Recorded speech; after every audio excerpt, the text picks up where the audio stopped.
God had promised Moses and their fathers right from Abraham that God would give Israel the land of Canaan. യഹോവയായ ദൈവം മോശയോടും തന്റെ പിതാക്കന്മാരോടും അബ്രഹാമിന്റെ കാലം തുടങ്ങി തന്നെ ആ കനാൻ ദേശം അവർക്ക് അവകാശമായി കൊടുക്കുമെന്ന് വാഗ്ദത്തം ചെയ്തിരുന്നു. Not just to a few people, but that is a promise for the whole Israel. അത് ചില ആൾക്കാർക്ക് വേണ്ടി മാത്രമായിരുന്നില്ല, മുഴുവൻ ഇസ്രായേലിനും ദൈവം അത് വാഗ്ദത്തം ചെയ്തിരുന്നു. And God delivered them from Egypt to take them to Canaan. ദൈവം അവരെ ആ മിസ്രയീമിൽ നിന്ന് വീണ്ടെടുത്തത് അവരെ കനാൻ ദേശത്തേക്ക് എത്തിക്കുവാനാണ്. But when they came at the edge of Canaan, they could not enter in. എന്നാൽ അവർ ആ കനാൻ ദേശത്തിന്റെ അതിർത്തിയിൽ എത്തിയെങ്കിലും അവർക്ക് കനാൻ ദേശത്തേക്ക് പ്രവേശിക്കുവാനായിട്ട് സാധിച്ചില്ല. They failed in several respects. അവർ അനേക തലങ്ങളിൽ പരാജയപ്പെടുവാൻ തക്കവണ്ണം ഇടയായിട്ട് തീർന്നു. That is what we read in Numbers 13 and 14. അതാണ് നാം സംഖ്യാപുസ്തകം 13-14 അധ്യായങ്ങളിൽ വായിക്കുന്നത്. And the first thing that we consider is that they chose their own way. Instead of going ahead and possessing the land, they chose their own way and spies were sent. അതിൽ നാം ഒന്നാമതായിട്ട് കാണുവാൻ ഇടയായിട്ട് തീർന്നത് അവർക്ക് അവകാശമായി ലഭിച്ച ദേശത്തേക്ക് പോയി അതിനെ കൈവശമാക്കുന്നതിന് പകരം അവർ തന്നെ അവരുടെ വഴി തിരഞ്ഞെടുത്തുകൊണ്ട് ആ ദേശത്തേക്ക് ഒറ്റുകാരെ അയക്കുകയുണ്ടായി. And the second mistake they made is that they underestimated the power of God. രണ്ടാമത്തെ തെറ്റ് അവരുടെ ഭാഗത്തു നിന്നുണ്ടായത് അവർ ദൈവത്തിന്റെ ശക്തിയെ വില കുറച്ചു കാണുവാൻ ഇടയായി തീർന്നു. They saw God as small and the giants or the people dwelling in that land as very powerful. അവർ ആ ദേശത്ത് താമസിക്കുന്ന ജനങ്ങൾ വലിയവരും വലിയ ശക്തരുമായി കണ്ടിട്ട് ദൈവത്തെ വളരെ ചെറിയവനായിട്ട് കാണുവാനിടയായിട്ട് തീർന്നു. They forgot a great principle. അവർ ഒരു വലിയ തത്വം മറന്നു പോകുവാനിടയായി. In 1 John 4:4 we read, 1 യോഹന്നാൻ 4-ാം അധ്യായത്തിന്റെ 4-ാം വാക്യത്തിൽ നാം വായിക്കുന്നു, Greater is he who is in you than he that is in the world. നിങ്ങളിലുള്ളവൻ ലോകത്തിലുള്ളവനേക്കാൾ വലിയവനല്ലോ. Oh, that is what they could not understand. അതാണ് അവർക്ക് മനസ്സിലാക്കുവാൻ സാധിക്കാതെ പോയത്. Except Joshua and Caleb, no one believed that. യോശുവയും കാലേബും ഒഴികെ ആരും തന്നെ അത് വിശ്വസിച്ചില്ല. So they underestimated the power of God and so they could not enter in. അവർ ദൈവത്തിന്റെ ശക്തിയെ വില കുറച്ച് കണ്ടതുകൊണ്ട് അവർക്ക് ആ കനാൻ ദേശത്തേക്ക് പ്രവേശിക്കുവാൻ സാധിച്ചില്ല. Now we look at the third mistake they made. ഇപ്പോൾ നാം അവർക്ക് സംഭവിച്ച മൂന്നാമത്തെ ആ ഒരു തെറ്റിലേക്ക് നോക്കുവാൻ പോകുകയാണ്. They were walking by sight and not by faith. അവർ കാഴ്ചയാലാണ് നടന്നത്, വിശ്വാസത്താലേ അല്ല. Whether it is in the Old Testament or the New Testament, a believer's walk is always by faith and not by sight.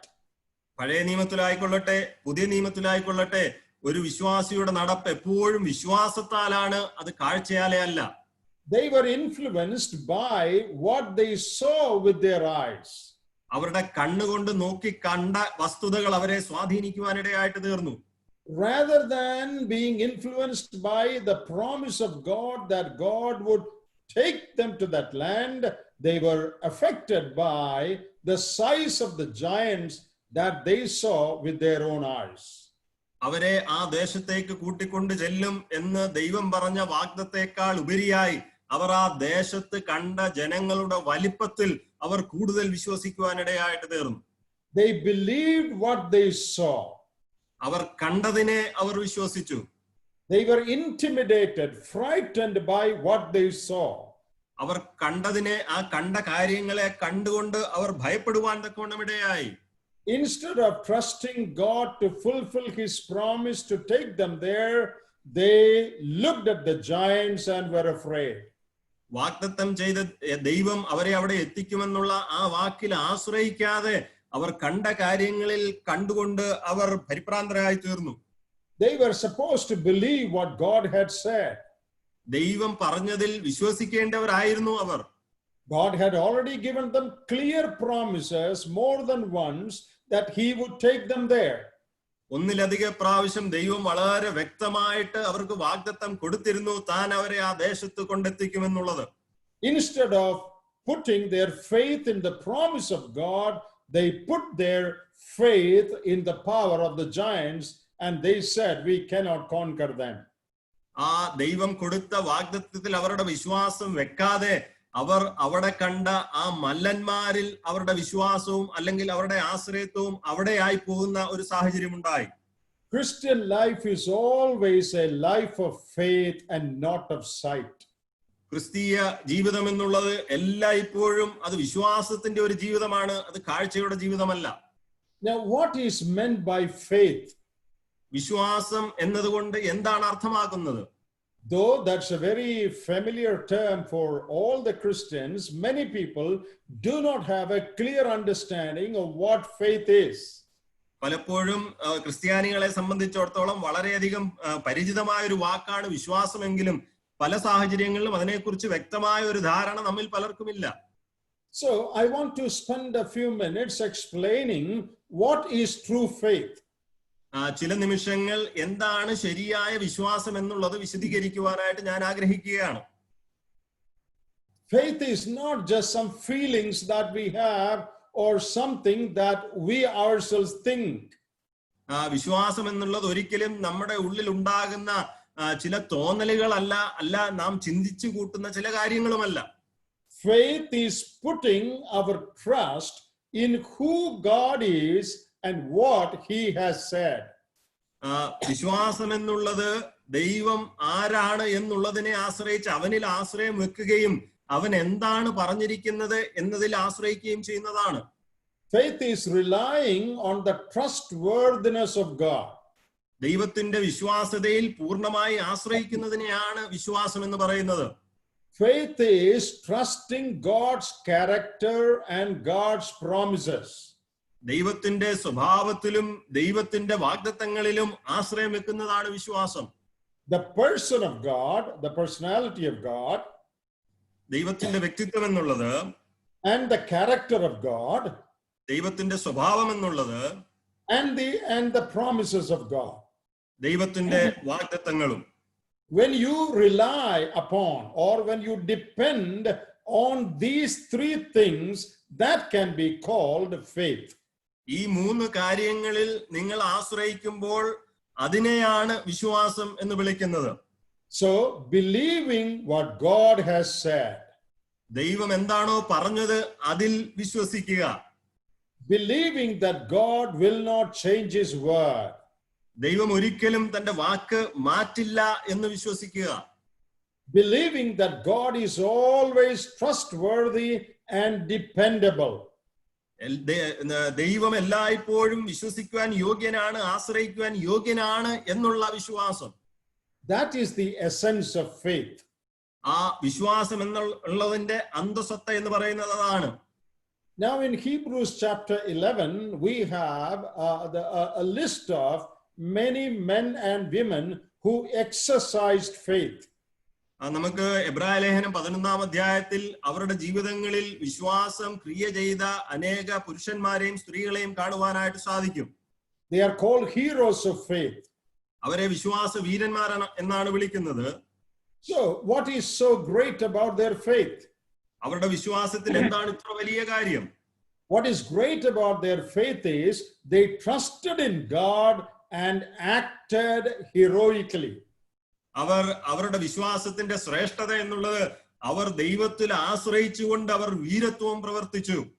For example, ഉദാഹരണത്തിന് look at verse 7 of Hebrews 11. എബ്രായ ലേഖനം 11-ാം അധ്യായത്തിന്റെ 7-ാം വാക്യം നോക്കുക. We read about Noah that he received a warning from God. അവിടെ നാം നോഹയെ കുറിച്ച് വായിക്കുന്നത് താൻ ദൈവത്തിൽ നിന്ന് ഒരു മുന്നറിയിപ്പ് തനിക്ക് ലഭിക്കുന്നു എന്നുള്ളതായിട്ടാണ്. And we know that that warning was about the flood that was to come. വരുവാനുള്ള ആ ജലപ്രളയത്തെ കുറിച്ചായിരുന്നു ആ മുന്നറിയിപ്പ് എന്നുള്ളത്. So that was the word of God. അത് ദൈവത്തിന്റെ വചനമായിരുന്നു. God spoke to Noah. ദൈവം നോഹയോട് സംസാരിച്ചു. And he believed what God said. ആ ദൈവം പറഞ്ഞതിനെ നോഹ വിശ്വസിച്ചു. And he acted upon it by building an ark. ആ ദൈവം പറഞ്ഞതിനെ അവൻ അത് ക്രിയാത്മകമായി ചെയ്യുവാൻ ഇടയായി തീർന്നത് അവൻ ഒരു പെട്ടകം പണിഞ്ഞുകൊണ്ട് അതിനെ അത് പ്രാവർത്തികമാക്കി. So his faith was not based upon just a feeling he had. It was based upon what God had said. അവിടെ നോഹയുടെ വിശ്വാസം എന്നുള്ളത് കേവലം തനിക്കുണ്ടായ ചില തോന്നലുകളെ അടിസ്ഥാനമാക്കിയുള്ളതായിരുന്നില്ല, മറിച്ച് എന്താണ് ദൈവം പറഞ്ഞത് അതിനെ അടിസ്ഥാനമാക്കിയുള്ളതായിരുന്നു. How do you know that the flood is going to come? എങ്ങനെ നമ്മൾക്കറിയാൻ സാധിക്കും ജലപ്രളയം വരുവാൻ പോവുകയാണെന്ന്? God said it. ദൈവം അങ്ങനെ പറഞ്ഞു. That is all. അത് മാത്രം മതിയായിരുന്നു. So his faith was based on the word of God. അതുകൊണ്ട് തന്റെ വിശ്വാസം എന്നുള്ളത് ദൈവത്തിന്റെ വചനത്തെ അടിസ്ഥാനമാക്കിയുള്ളതായിരുന്നു. He knew the character of God, that God would never change. തനിക്ക് ദൈവത്തിന്റെ സ്വഭാവം അറിയാമായിരുന്നു, ദൈവം ഒരിക്കലും മാറില്ല എന്നുള്ളത്. He knew the person of God, so he could trust what God had said. ദൈവത്തിന്റെ വ്യക്തിത്വം തനിക്ക് അറിയാമായിരുന്നു, അതുകൊണ്ട് ദൈവം പറഞ്ഞതിൽ തനിക്ക് പൂർണ്ണമായി ആശ്രയിക്കുവാൻ സാധിച്ചു. So Noah acted upon what he believed about God. ദൈവത്തെക്കുറിച്ച് താൻ വിശ്വസിച്ചതിനെ അടിസ്ഥാനമാക്കി നോഹ പ്രവർത്തിച്ചു. But if you think about it, here we read that Noah was told about something that had never happened before. We read here, he was warned of God of things not seen as yet. ഇവിടെ നാം വായിക്കുന്നത് അന്ന് വരെയും നടക്കാത്ത ഒരു കാര്യത്തെക്കുറിച്ചാണ് ദൈവം അവന് അരുളപ്പാട് കൊടുത്തത്. കാരണം നാം അവിടെ വായിക്കുന്നു അതുവരെ കാണാത്തവയെ കുറിച്ച് അരുളപ്പാടുണ്ടായിട്ട് എന്ന്. There was no rain till then. അന്ന് വരേക്കും മഴ ഭൂമിയിൽ ഉണ്ടായിരുന്നില്ല. No one has seen water coming from above. മുകളിൽ നിന്നും ജലം കടന്നു വരുന്നത് ആരും തന്നെ അന്ന് വരെ കണ്ടിട്ടുണ്ടായിരുന്നില്ല. So there was no reason to believe that that will happen. അതുകൊണ്ട് അങ്ങനെ ഒരു കാര്യം സംഭവിക്കുമെന്ന് ചിന്തിക്കുവാൻ യാതൊരു ന്യായവുമില്ലായിരുന്നു. We can call it improbable. There was no possibility for that to happen. അങ്ങനെ സംഭവിക്കുവാൻ യാതൊരു വിധമായ സാധ്യതയുമില്ല എന്ന നിലയിൽ ചിന്തിക്കുവാൻ സാധിക്കും. But in spite of the improbability, Noah believed what God said and acted upon it. That is called faith. എന്നാൽ ആ സാധ്യതയില്ലായ്മയുടെയും മധ്യേ നോഹ ദൈവം പറഞ്ഞതിൽ വിശ്വസിക്കുകയും അതിന്മേൽ താൻ പ്രവർത്തിക്കുകയും ചെയ്തു. അതിനെയാണ് വിശ്വാസം എന്ന് പറയുന്നത്. And next verse 8 talks about Abraham's faith. അടുത്ത വാക്യം 8ാം വാക്യത്തിൽ അബ്രഹാമിന്റെ വിശ്വാസത്തെ കുറിച്ചാണ് പറയുന്നത്. By faith Abraham left his own place and he set out on a journey to a place which he was not sure of. അവിടെ വിശ്വാസത്താൽ അബ്രഹാം തന്റെ സ്വന്തം ദേശം വിട്ടിട്ട് താൻ ഒരിക്കലും കാണാത്ത, തനിക്ക് ഒരിക്കലും ഉറപ്പില്ലാത്ത ഒരു ദേശത്തേക്ക് യാത്രയാകുകയാണ്. Not knowing where he went. താൻ എവിടേക്ക് പോകുന്നു എന്ന് അറിയാതെ. And verse 9 says he sojourned in the land of promise as in a strange country. അവിടെ 9ാം വാക്യത്തിൽ നാം വായിക്കുന്നത് അവൻ ആ വാഗ്ദത്ത ദേശത്ത് ഒരു അന്യദേശത്ത് എന്ന പോലെ താൻ യാത്ര ചെയ്തു എന്നാണ് നാം വായിക്കുന്നത്. So he was on a long journey. താൻ ഒരു നീണ്ട യാത്രയിലായിരുന്നു. Not knowing where he was going. താൻ എവിടേക്ക് പോകുന്നു എന്ന് അറിയാതെ യാത്ര ചെയ്യുകയാണ്. You ask Abraham, where are you going? നിങ്ങൾ അബ്രഹാമിനോട് ചോദിക്കുക, താങ്കൾ എവിടേക്ക് പോകുന്നു? He says, I don't know. താൻ പറയും, എനിക്ക് അറിയുകയില്ല. Well, you would think that there is something wrong with this man. He is going in a direction that he is not sure about. അപ്പോൾ നിങ്ങൾ വിചാരിക്കും തീർച്ചയായിട്ടും ഈ മനുഷ്യൻ എന്തോ പ്രശ്നമുണ്ട്. കാരണം എവിടേക്കാണ് പോകുന്നതെന്ന് അറിയാതെ, ദിശ അറിയാതെ ഈ വ്യക്തി യാത്ര ചെയ്യുകയാണ്. But what was his surety? What was his assurance? എന്നാൽ തന്റെ ഉറപ്പ് എന്നുള്ളത് എന്തായിരുന്നു? God said, get out, I will take you to a place. ദൈവം തന്നോട് പറഞ്ഞു, നീ ഇറങ്ങി പുറപ്പെടുക, ഞാൻ നിന്നെ ഒരു ദേശത്ത് എത്തിക്കും. That he believed that. താൻ അതിൽ വിശ്വസിച്ചു. So there also we see that Abraham believed what God said, and that is faith. അവിടെയും നമുക്ക് കാണുവാൻ സാധിക്കുന്നത് അബ്രഹാം ദൈവം എന്താണോ പറഞ്ഞത് അതിൽ വിശ്വസിച്ചു. അതിനെയാണ് വിശ്വാസം എന്ന് പറയുന്നത്. So, faith is not believing my own feelings or what I think about certain things. Faith is believing on what God has said. വിശ്വാസം എന്നുള്ളത് ഒരിക്കലും എന്റെ ഉള്ളിലെ തോന്നലുകളല്ല, മറിച്ച് അല്ലെങ്കിൽ ഒരു കാര്യത്തെക്കുറിച്ച് ഞാൻ എന്താണ് ചിന്തിക്കുന്നത് എന്നുള്ളതല്ല, മറിച്ച് എന്താണ് ദൈവം പറഞ്ഞത് അതിൽ വിശ്വസിക്കുക എന്നുള്ളതാണ്. In Acts chapter 7 and verse 2, അപ്പോസ്തല പ്രവൃത്തികൾ 7-ാം അധ്യായത്തിന്റെ 2-ാം വാക്യത്തിൽ Stephen tells us something about Abraham's journey. അബ്രഹാമിന്റെ യാത്രയെക്കുറിച്ച് സ്തെഫാനോസ് ചില കാര്യങ്ങൾ പറയുന്നുണ്ട്. We know that Abraham's people were idol worshippers. നമുക്കറിയാം അബ്രഹാമിന്റെ ജനം എന്നുള്ളത് വിഗ്രഹാരാധികളായിരുന്നു. They probably never had a right understanding about the true and the living God. സത്യ ദൈവത്തെക്കുറിച്ച് യാതൊരു വിധമായ ധാരണയും ഇല്ലാത്തവരായിരുന്നിരിക്കാം ഒരുപക്ഷെ അവർ. But in verse 2 of chapter 7 we read, എന്നാൽ ആ 7-ാം അധ്യായത്തിന്റെ 2-ാം വാക്യത്തിൽ നാം വായിക്കുന്നു, God of glory appeared unto our father Abraham. അവിടെ നാം വായിക്കുന്നത് തേജോമയനായ ദൈവം നമ്മുടെ പിതാവായ അബ്രഹാമിന് പ്രത്യക്ഷനായി. When he was in Mesopotamia, God of glory appeared. അവൻ മെസൊപ്പൊത്താമിയയിൽ ഇരിക്കുമ്പോൾ തേജോമയനായ ദൈവം അവന് പ്രത്യക്ഷനായി. Not the false gods or the idols that he was used to. തനിക്ക് പരിചയമുള്ള ആ അന്യദേവന്മാരോ അല്ലെങ്കിൽ വിഗ്രഹങ്ങളായ ദേവന്മാരോ ആയിരുന്നില്ല. Here it says it is God of glory. ഇവിടെ പറയുന്നത് തേജോമയനായ ദൈവം എന്നാണ്. And he saw the God of glory. താൻ തേജോമയനായ ദൈവത്തെ കണ്ടു. And he trusted that God. ആ ദൈവത്തിൽ താൻ ആശ്രയിച്ചു. Then he had no problem obeying what that God said.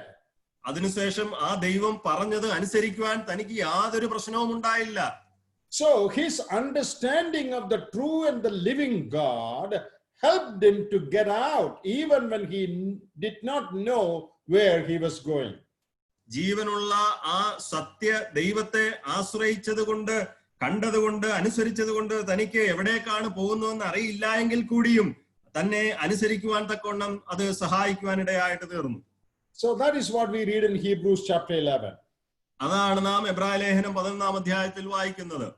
And then as you continue reading chapter 11, നാം 11-ാം അധ്യായം തുടർന്ന് വായിക്കുമ്പോൾ when you come to verse 11, there you read about Sarah and Abraham.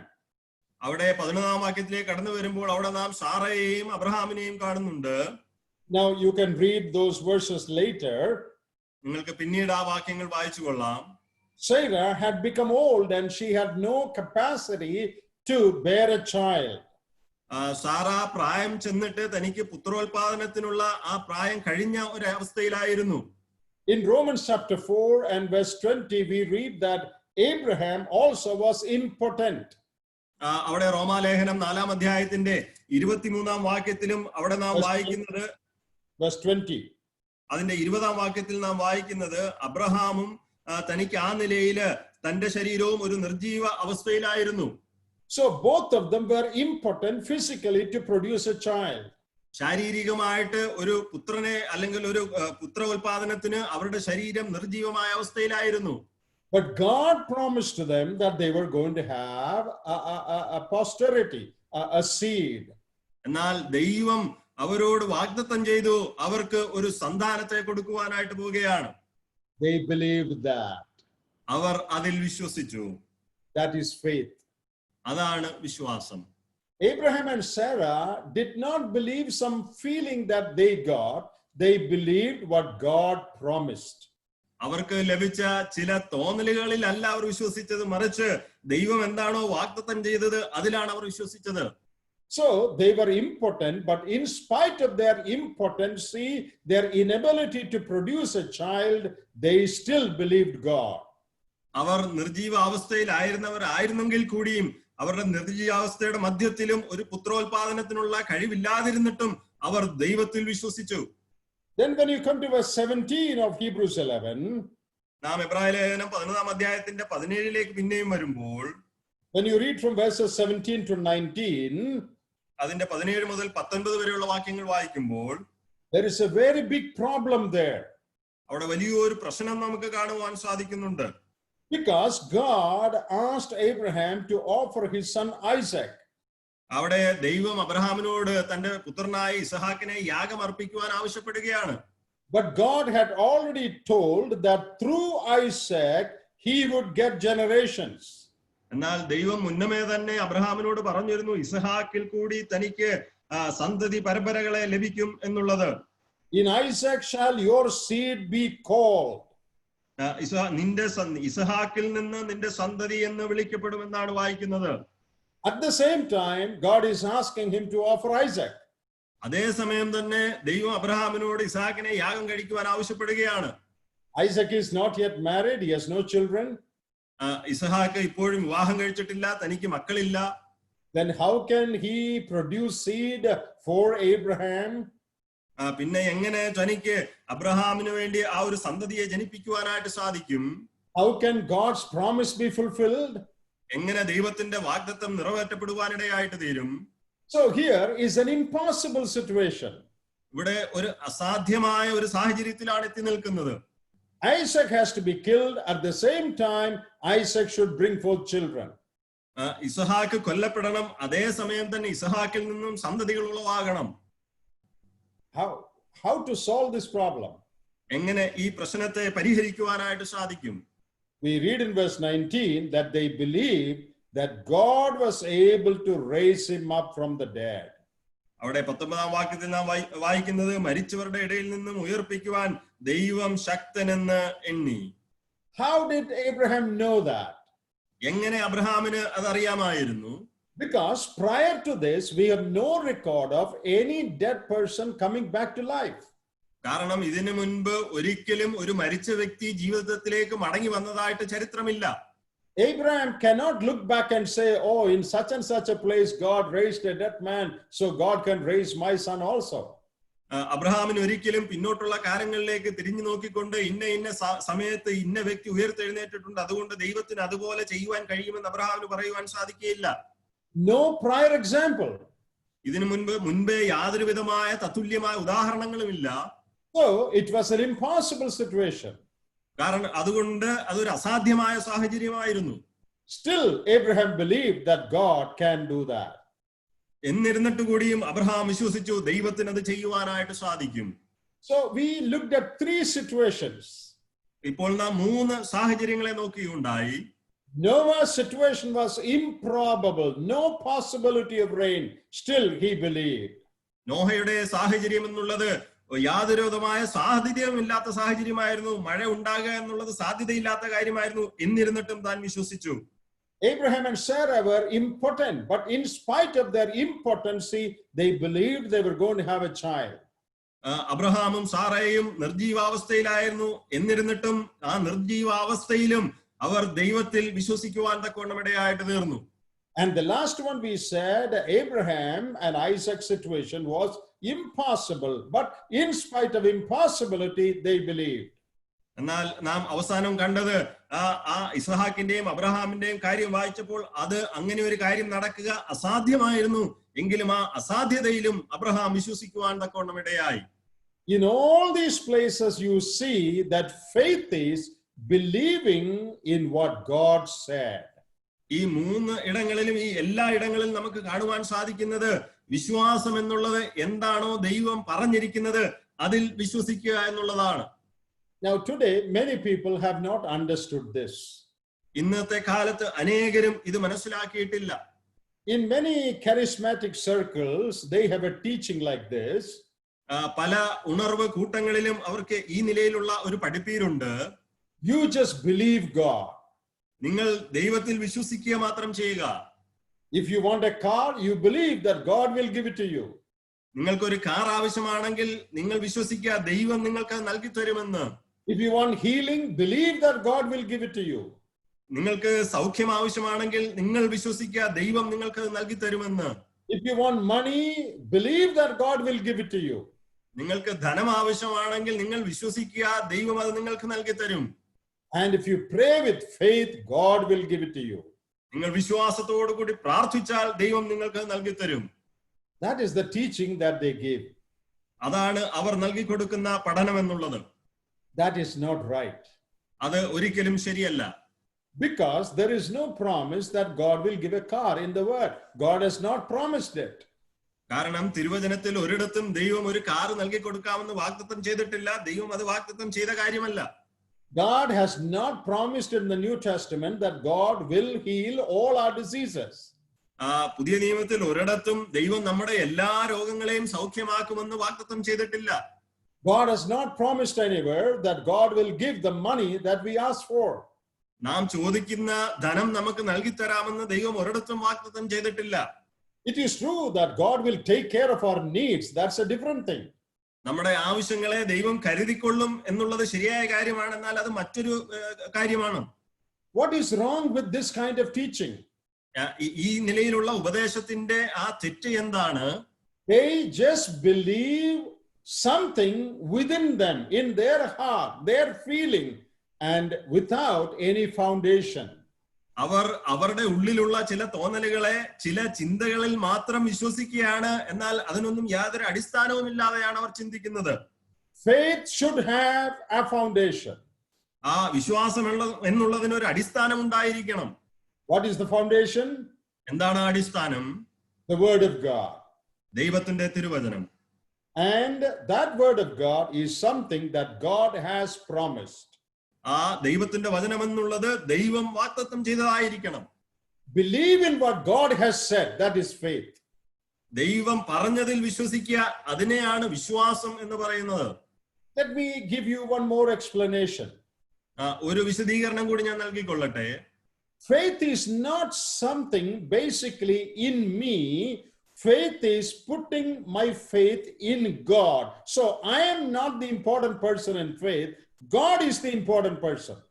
വിശ്വാസം എന്നുള്ളത് എന്നിലുള്ള ചില കാര്യങ്ങളല്ല, മറിച്ച് ഞാൻ ദൈവത്തിൽ പൂർണ്ണമായിട്ട് എന്നെ കൊടുക്കുക. അവിടെ എനിക്കല്ല പ്രാധാന്യം, മറിച്ച് വിശ്വാസം കടന്നു വരുമ്പോൾ അവിടെ ദൈവത്തിനാണ് പ്രാധാന്യം. Suppose I am going on a journey somewhere. ഞാൻ ഒരിടത്തേക്ക് യാത്ര ചെയ്യുകയാണെന്ന് ചിന്തിച്ചു കൊള്ളുക. I am going by walk. ഞാൻ നടന്നാണ് പോകുന്നത്. And there is a river that I have to cross. എനിക്ക് ഒരു നദി കുറുകെ കടക്കേണ്ടതായിട്ടുണ്ട്. And there's a small wooden bridge through which I can cross. ആ നദി കടക്കുന്നതിന് വേണ്ടി ഒരു ചെറിയ തടിപ്പാലമുണ്ട്. And I think this bridge will collapse if I get onto it. I'm a heavy man. This bridge will not be able to carry my weight. ഞാൻ ഇങ്ങനെ ചിന്തിക്കുകയാണ്, ഞാൻ ഈ പാലത്തിൽ കയറിയാൽ എനിക്ക് ഭാരക്കൂടുതലുള്ള ഒരു മനുഷ്യനായതുകൊണ്ട് ആ പാലം തകർന്നു വീഴും, എന്റെ ഭാരം വഹിക്കുവാൻ ആ പാലത്തിന് കഴിയില്ല എന്ന്. But then little away I see that there is a new concrete bridge that is made. എന്നാൽ അല്പദൂരം മാറി എനിക്ക് കാണുവാൻ സാധിക്കുന്നുണ്ട്, അവിടെ ഒരു കോൺക്രീറ്റ് പാലം പണിഞ്ഞു വെച്ചിരിക്കുന്നു. Oh, then I go there and cross through that concrete bridge. ഞാൻ അതുകൊണ്ട് അവിടേക്ക് പോയിട്ട് ആ കോൺക്രീറ്റ് പാലത്തിൽ കൂടി ഞാൻ ആ നദി കുറുകെ കടക്കുന്നു. See, I trust the strength of that bridge. ഞാൻ ആ പാലത്തിന്റെ ശക്തിയിൽ എന്റെ ആശ്രയം വെക്കുകയാണ്. There is no change in me. I am the same person. എന്നിൽ യാതൊരു വിധമായ വ്യത്യാസവും വന്നിട്ടില്ല, ഞാൻ അതേ വ്യക്തിത്വം തന്നെയാണ്. The change has happened to the object of my faith. എന്റെ വിശ്വാസത്തിന്റെ ആ വസ്തുവിനാണ് വ്യത്യാസം വന്നിരിക്കുന്നത്. A concrete bridge, I believe, is able to hold me up. ആ കോൺക്രീറ്റ് പാലത്തിന് എന്നെ താങ്ങി നിർത്തുവാനുള്ള ശക്തിയുണ്ട് എന്ന് ഞാൻ വിശ്വസിച്ചു. It is not something in me, it is something in the bridge. എന്നിലുള്ള എന്തെങ്കിലും ഒന്നല്ല, മറിച്ച് ആ പാലത്തിലുള്ള ചിലതിലാണ് കാര്യമിരിക്കുന്നത്. Now when you fall sick, you go to a doctor. നിങ്ങൾ രോഗം ബാധിക്കുമ്പോൾ ഒരു ഡോക്ടറുടെ അടുത്ത് പോകും. You hear that there is a good doctor somewhere. നിങ്ങളുടെ അടുത്ത് വളരെ നല്ലൊരു ഡോക്ടർ ഉണ്ട് എന്ന് നിങ്ങൾ കേട്ടു. Someone told you about it. മറ്റു ചിലർ നിങ്ങളോട് അതിനെക്കുറിച്ച് പറഞ്ഞതാണ്. You have very good report about that doctor. ആ ഡോക്ടറിനെ കുറിച്ച് ഒരു നല്ല റിപ്പോർട്ട് നിങ്ങൾക്ക് ലഭിച്ചതാണ്. You go to that doctor believing him. നിങ്ങൾ ആ ഡോക്ടറുടെ അടുത്ത് പോകുന്നത് ആ ഡോക്ടറിൽ വിശ്വസിച്ചിട്ടാണ്. And whatever medicine he prescribes, you take it in. ആ ഡോക്ടർ എഴുതി തരുന്ന എന്ത് മരുന്നും നിങ്ങൾ അത് കഴിക്കും. You do not know anything about that medicine. You don't know the chemical combination of that medicine. നിങ്ങൾക്ക് ആ മരുന്നിനെ കുറിച്ച് ഒന്നും തന്നെ അറിയത്തില്ല, അതിന്റെ രാസക്കൂട്ടുകളെ കുറിച്ച് യാതൊരു അറിവും നിങ്ങൾക്കില്ല. all that you know is that this doctor is a reliable person. എന്നാൽ നിങ്ങൾക്ക് അറിയാവുന്ന ഒരു കാര്യമേ ഉള്ളൂ, ആ ഡോക്ടർ എന്നുള്ളത് നിങ്ങൾക്ക് വിശ്വസിക്കുവാൻ കൊള്ളാവുന്ന ഒരു വ്യക്തിയാണ്. He is a knowledgeable man. He knows. താൻ ഒരു അറിവുള്ള മനുഷ്യനാണ്, തനിക്ക് കാര്യങ്ങൾ അറിയാം. And I trust in him. ഞാൻ ആ വ്യക്തിയിൽ വിശ്വസിക്കുന്നു. It is nothing inside of me. It is the reliability, trustworthiness of that doctor. എന്നിലുള്ള ഒരു കാര്യവുമല്ല, മറിച്ച് ആ ഡോക്ടറിലുള്ള ആ വിശ്വാസ്യതയാണ് ഞാൻ ആശ്രയിക്കുന്നത്. It is very important to understand this. ഇത് മനസ്സിലാക്കേണ്ടത് വളരെയധികം പ്രാധാന്യമർഹിക്കുന്ന ഒന്നാണ്. Some people fast and pray for certain things for a long time, and when they don't get it, they get disappointed. ചിലർ ചില കാര്യങ്ങൾക്ക് വേണ്ടി വളരെ ദീർഘനാളുകൾ ഉപവസിച്ച് പ്രാർത്ഥിക്കാറുണ്ട്, എന്നാൽ അത് ലഭിക്കാതെ വരുമ്പോൾ അവർ വളരെയധികം നിരാശാജനകരായി തീരുന്നു. And they start asking, why did God not answer my prayer? അവർ ഈ നിലയിൽ ചോദിക്കുവാൻ ആരംഭിക്കും, എന്തുകൊണ്ട് ദൈവം എന്റെ പ്രാർത്ഥനയ്ക്ക് മറുപടി നൽകിയില്ല? And they get confused in their faith. അവരുടെ വിശ്വാസത്തിൽ അവർ സംശയാലുക്കളായി തീരുന്നു. I have come across such situations. I know some people like that. ഞാൻ അങ്ങനെയുള്ള സാഹചര്യങ്ങളെ അഭിമുഖീകരിച്ചിട്ടുണ്ട്. അങ്ങനെ ചില വ്യക്തികളെ എനിക്കറിയാം. That is why I took time to explain it so much. അതുകൊണ്ടാണ് വളരെയധികം സമയമെടുത്ത് ഞാൻ ഈ ഒരു വിഷയം വിശദീകരിക്കുവാൻ ഇടയായത്.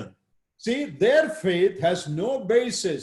The basis of their faith is just their feeling or their desire. അവരുടെ വിശ്വാസത്തിന് യാതൊരു വിധമായ അടിസ്ഥാനവുമില്ല. അവരുടെ വിശ്വാസം എന്നുള്ളത് അവരുടെ തോന്നലാണ്, അവരുടെ ആഗ്രഹം മാത്രമായിരുന്നു. Now coming to our chapter 14 or 13 and 14. നമ്മുടെ അധ്യായങ്ങളിലേക്ക് നാം മടങ്ങി വരുമ്പോൾ സംഖ്യാപുസ്തകം 13-14 അധ്യായങ്ങൾ. What is the basis of their faith? അവരുടെ വിശ്വാസത്തിന്റെ അടിസ്ഥാനം എന്തായിരുന്നു? God promised that he will take us there.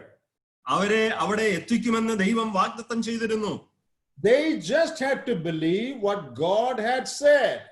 ദൈവം എന്താണോ പറഞ്ഞത് അതിൽ അവർ വിശ്വാസം വെച്ചാൽ മാത്രം മതിയായിരുന്നു. Now these spies, when they went out to look at the land, ഈ ഒറ്റുകാർ ആ ദേശം നോക്കിക്കാണുവാൻ പുറപ്പെട്ടപ്പോൾ all that they had to do is to tell what kind of a land that is. അവർ ചെയ്യേണ്ടിയിരുന്നത് അത് എങ്ങനെയുള്ള ദേശമാണെന്ന് മാത്രം പറയുകയായിരുന്നു. They were not supposed to say whether they can conquer it or not. That was not their mission. അവർക്ക് കീഴടക്കുവാൻ പറ്റുമോ ഇല്ലയോ എന്നുള്ളത് പറയേണ്ട യാതൊരു ആവശ്യവും അവർക്കില്ലായിരുന്നു. അവരുടെ ഉത്തരവാദിത്തം അതായിരുന്നില്ല. That is God's business. അത് ദൈവത്തിന്റെ കാര്യമായിട്ടിരിക്കുന്നു. It was God who said, I will take you there. ദൈവമാണ് അവരോട് പറഞ്ഞത്, ഞാൻ നിങ്ങളെ അവിടെ എത്തിക്കാമെന്ന്.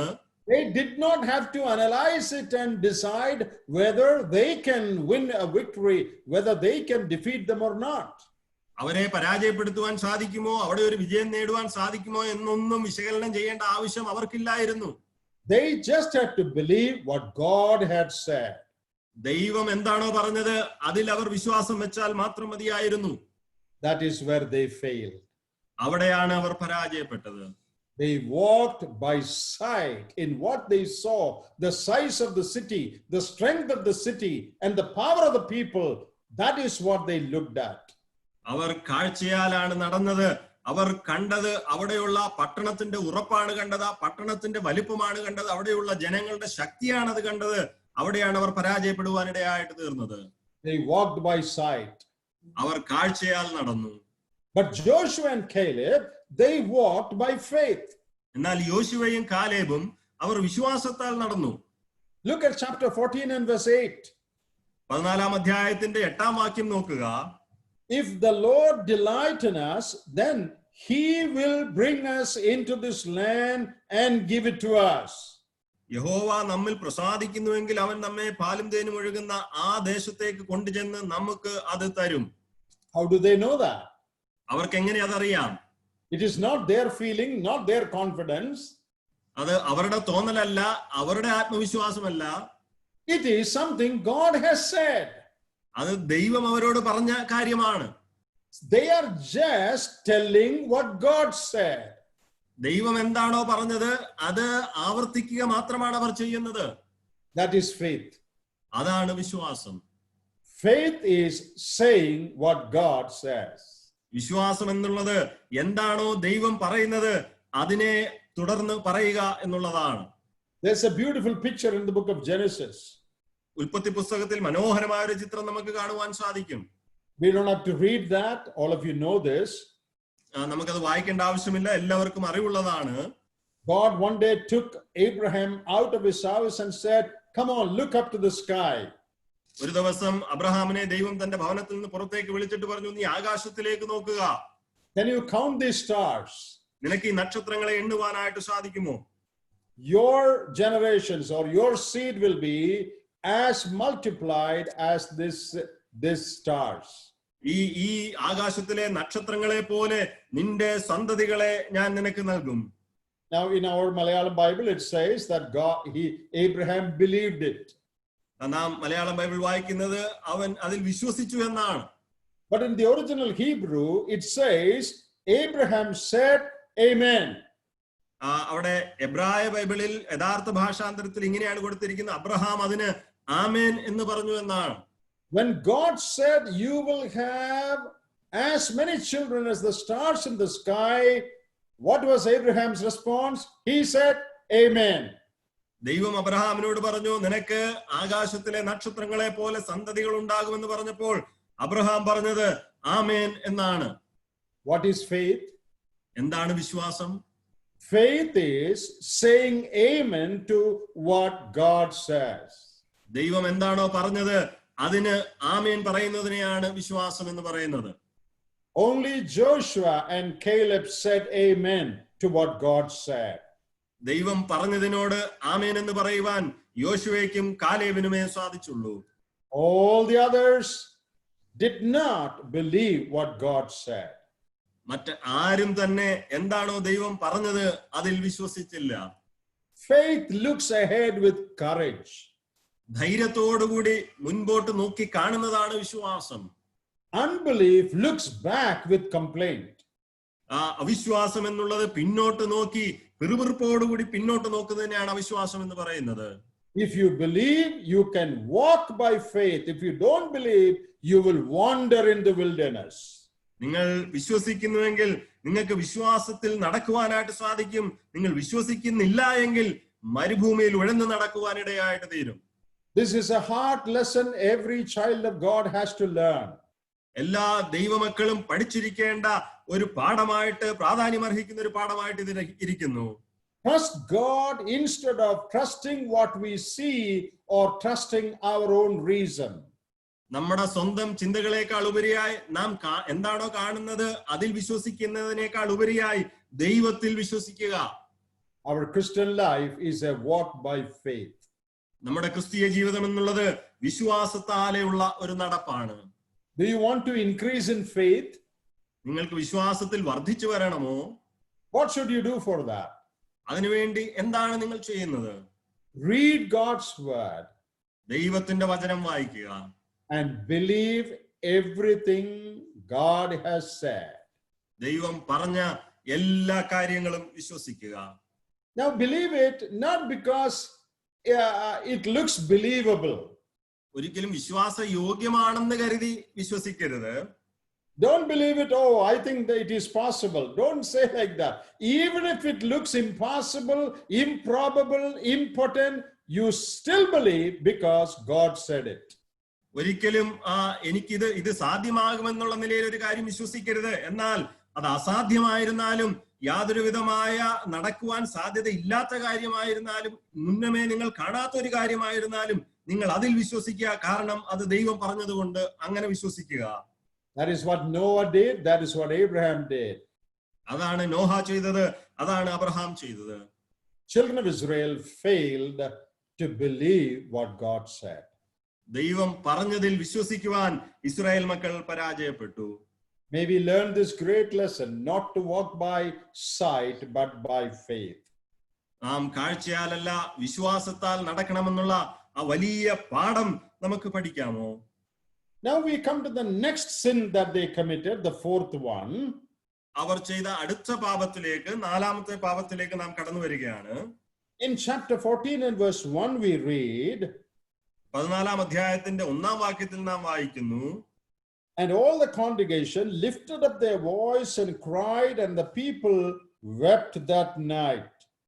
അപ്പോൾ സഭയൊക്കെയും ഉറക്കെ നിലവിളിച്ചു, ജനം ആ രാത്രി മുഴുവനും കരഞ്ഞു. They cried for the wrong reason. തെറ്റായ കാരണത്തിനു വേണ്ടി അവർ കരഞ്ഞു. That was their next sin. അതായിരുന്നു അവരുടെ അടുത്ത പാപം എന്നുള്ളത്. They cried for the wrong reason. അവർ തെറ്റായ കാരണത്തിനു വേണ്ടി കരയുവാനിടയായി. You know, when there is faith, you will sing. നിങ്ങൾക്ക് വിശ്വാസമുണ്ടെങ്കിൽ നിങ്ങൾ പാട്ടുപാടുവാനിടയായിട്ട് തീരും. In Exodus chapter 14, when they crossed the Red Sea, the women, they sang, we read. നാം പുറപ്പാട് പുസ്തകം 14-ാം അധ്യായത്തിൽ ചെങ്കടൽ കടന്നപ്പോൾ സ്ത്രീകൾ പാട്ടുപാടിയെന്ന് നാം വായിക്കുന്നു. They believed God and they sang. അവർ ദൈവത്തിൽ വിശ്വസിച്ചു, അതുകൊണ്ട് അവർക്ക് പാട്ടുപാടുവാനിടയായിട്ട് തീർന്നു. Let us read that verse, Exodus 14 and verse 31. പുറപ്പാട് പുസ്തകം 14-ാം അധ്യായത്തിന്റെ അതിന്റെ 31-ാമത്തെ വാക്യം നമുക്ക് വായിക്കാം. And Israel saw that great work which the Lord did upon the Egyptians, and the people feared the Lord and believed the Lord and his servant Moses. അവിടെ നാം ഇങ്ങനെ വായിക്കുന്നു, യഹോവ മിസ്രയീമിൽ ചെയ്ത ഈ മഹാപ്രവൃത്തി ഇസ്രായേലിയർ കണ്ടു, ജനം യഹോവയെ ഭയപ്പെട്ട് യഹോവയിലും അവന്റെ ദാസനായ മോശയിലും വിശ്വസിച്ചു. So they believed God. അവർ ദൈവത്തിൽ യഹോവയിൽ വിശ്വസിച്ചു. So the context is the crossing of the Red Sea. ഇതിന്റെ പശ്ചാത്തലം എന്നുള്ളത് ആ ചെങ്കടൽ കടക്കുന്ന സാഹചര്യമാണ്. And in this context we see singing there. ഈ പശ്ചാത്തലത്തിൽ ഈ ഒരു സാഹചര്യത്തിൽ അവിടെ നമുക്ക് ഗാനം അവർ പാടുന്നത് കാണുവാനായിട്ട് സാധിക്കുന്നുണ്ട്. And that song came out of their belief. അവരുടെ വിശ്വാസത്തിൽ നിന്നാണ് ആ ഗാനം വരുവാനിടയായിട്ട് തീർന്നത്. But in Numbers we see from unbelief weeping comes. എന്നാൽ സംഖ്യാപുസ്തകത്തിലേക്ക് നമുക്ക് വരുമ്പോൾ കാണുന്നത് അവരുടെ അവിശ്വാസം നിമിത്തം അവിടെ ഒരു കരച്ചിൽ ഉയരുവാൻ തക്കവണ്ണം ഇടയായി. They cried for the wrong reason. അവർ ഒരു തെറ്റായ കാര്യത്തിന് വേണ്ടി കരയുവാൻ ഇടയായിട്ട് തീർന്നു. So we can call it a cry of unbelief. ഒരു അവിശ്വാസത്തിന്റെ കരച്ചിൽ എന്ന് നമുക്കതിനെ വിളിക്കാം. And we read there, all the congregation lifted up their voice and cried. അവിടെ നാം വായിക്കുന്നത് സഭയൊക്കെയും ഉറക്കെ കരഞ്ഞു എന്നാണ്. You know, fear is contagious than courage. നമുക്കറിയാം, ഭയം എന്നുള്ളത് ധൈര്യത്തെക്കാൾ കൂടുതൽ വേഗത്തിൽ പടർന്നു പിടിക്കുന്നതാണ്. We know that disease is contagious, but health is not contagious. നമുക്കറിയാം, രോഗം എന്നുള്ളത് പടർന്നു പിടിക്കും, എന്നാൽ ആരോഗ്യം ആ നിലയിൽ പകർന്നു പിടിക്കത്തില്ല. That is so with fear also. It is contagious. ഭയത്തെ സംബന്ധിച്ചും അങ്ങനെ തന്നെയാണ്, അത് വളരെ വേഗത്തിൽ പടർന്നു പിടിക്കുന്നതാണ്. And when they began to cry, അവർ നിലവിളിക്കുവാൻ തുടങ്ങിയപ്പോൾ they began to murmur also. Verse 2 says, all the children of Israel murmured. അവർ പിറുപിറുക്കുവാനും തുടങ്ങി. അവിടെ നാം 2-ാം വാക്യത്തിൽ വായിക്കുന്നത് ഇസ്രായേൽ മക്കൾ എല്ലാവരും പിറുപിറുത്തു എന്നാണ്. And when they murmured, they began to say all sorts of things. എന്നാൽ അവർ പിറുപിറുക്കുവാൻ തുടങ്ങിയപ്പോൾ അവർ എല്ലാ കാര്യങ്ങളും സംസാരിക്കുവാൻ തുടങ്ങി. You know, that verse says that they said, oh, it was good if we had died in Egypt, in the wilderness. അവിടെ അവർ പറയുന്നത്, ഞങ്ങൾ മിസ്രയീം ദേശത്ത് വെച്ച് മരിച്ചു പോയിരുന്നുവെങ്കിൽ കൊള്ളാമായിരുന്നു. It was good if we had died in the wilderness. ഈ മരുഭൂമിയിൽ വെച്ച് ഞങ്ങൾ മരിച്ചു പോയിരുന്നെങ്കിൽ കൊള്ളാമായിരുന്നു. Why has the Lord brought us here? ഞങ്ങളെ ദൈവം എന്തുകൊണ്ട് ഈ ദേശത്തേക്ക് കൊണ്ടുവന്നു? Verse 3 says, our wives and our children will become a prey. അവരുടെ 3-ാം വാക്യത്തിൽ വായിക്കുന്നത്, ഞങ്ങളുടെ ഭാര്യമാരും മക്കളും കൊള്ളയായി പോകുമല്ലോ. See, they are saying that God is not concerned about our wives and children. അവർ ഇവിടെ പറയുന്നത് ദൈവത്തിന് ഞങ്ങളുടെ ഭാര്യമാരെയോ കുഞ്ഞുങ്ങളെയോ കുറിച്ച് യാതൊരു ചിന്തയുമില്ല എന്നാണ്. Even if they become a prey, that doesn't bother God. ഞങ്ങൾ കൊള്ളയായി പോയാലും അതൊരിക്കലും ദൈവത്തിന് ഒരു ചിന്താഭാരമല്ല. Our wives and children are in trouble. ഞങ്ങളുടെ ഭാര്യമാരും കുഞ്ഞുങ്ങളും ഇപ്പോൾ പ്രശ്നത്തിലകപ്പെട്ടിരിക്കുകയാണ്. So we should act wisely now. ഇപ്പോൾ നാം വളരെ ബുദ്ധിപരമായിട്ട് പ്രവർത്തിക്കേണ്ടത് ആവശ്യമാണ്. Otherwise we will lose our wives and children. അല്ല എങ്കിൽ നമ്മുടെ ഭാര്യമാരെയും മക്കളെയും നമുക്ക് നഷ്ടമായി പോകും. That is what they say when they cry. അവർ നിലവിളിച്ചപ്പോൾ അല്ലെങ്കിൽ അവർ കരഞ്ഞപ്പോൾ ഇതാണ് അവർ പറഞ്ഞത്. What about us? Do we commit the same sin? പ്രിയമുള്ളവരെ, നാം എങ്ങനെയുണ്ട്? ഇതേ പാപം നാം ചെയ്യാറുണ്ടോ? When we walk in obedience to God, നാം ദൈവത്തിന്റെ അനുസരണത്തിൽ നടക്കുമ്പോൾ sometimes we think, well, if I just stick on to this spiritual path, what will happen to my wife and children? Who will take care of them? പലപ്പോഴും നാം ചിന്തിക്കാറുണ്ട്, നാം ഈ ആത്മീയമായ ഈ യാത്ര തുടർന്നു പോവുകയാണെങ്കിൽ എന്റെ ഭാര്യയ്ക്കും കുഞ്ഞുങ്ങൾക്കും എന്താകും? അവരെ ആര് സൂക്ഷിക്കും? I need to do some wrong things to take care of them. അവരുടെ കാര്യങ്ങൾ ചെയ്യുവാൻ, അവരെ കരുതുവാനായിട്ട് എനിക്ക് ചില തെറ്റായ കാര്യങ്ങൾ ചെയ്യേണ്ടതായിട്ടുണ്ട്.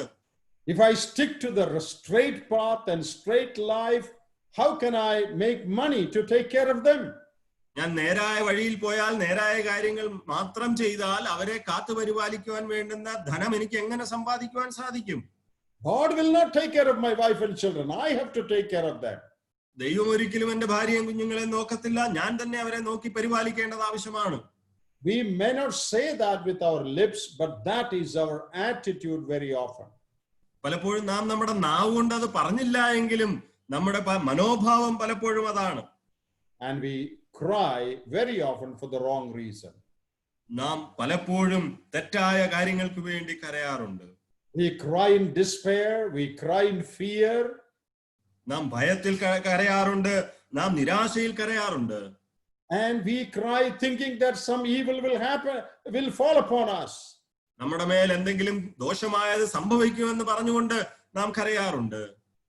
You know, the Bible talks about the right kind of weeping also.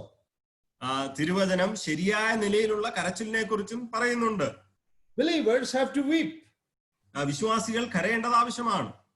In Matthew chapter 5 and verse 4, Jesus said, Mathai എഴുതിയ സുവിശേഷം 5-ാം അധ്യായത്തിന്റെ 4-ാം വാക്യത്തിൽ കർത്താവായ യേശുക്രിസ്തു ഇങ്ങനെ പറയുന്നു, Blessed are they who mourn, for they shall be comforted.